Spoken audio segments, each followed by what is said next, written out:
I published Edith Wharton and the Conversations of Literary Modernism in 2008, the same year that PMLA's issue on the new modernisms appeared. Hermione Lee's biography of Wharton came out the year before. In other words, it was one of those moments of convergence. Scholars were thinking about literary modernism and literary history and Edith Wharton in new ways at the same time. Since 2008, scholars like Emily Orlando and Sheila Liming have examined Wharton's work in relation to the Harlem Renaissance and the Jazz Age. Their articles demonstrate the fluidity of Wharton's writing in relation to race and cultural moments that we tend to think of as separate from Wharton and her world. I'm particularly intrigued by the recent work of Melanie Dawson and Meredith Goldsmith and their edited volume, American Literary History and the Turn Toward Modernity, and their reassessment of literary periodization. In their introduction, they draw on the Age of Innocence to demonstrate modernity's persistent backward glance, even as the novel pushes toward a modern future.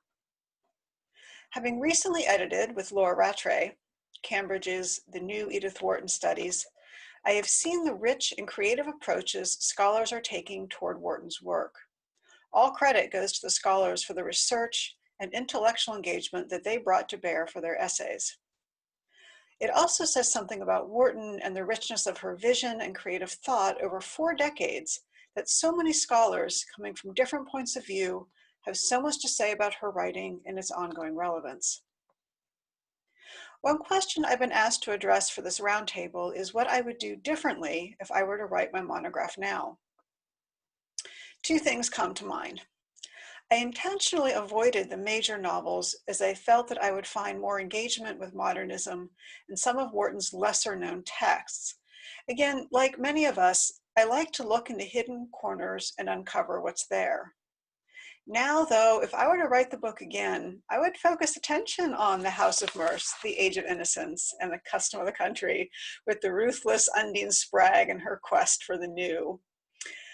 I would also include Wharton's nonfiction in the study, as we see so much of her thoughts there about art and culture.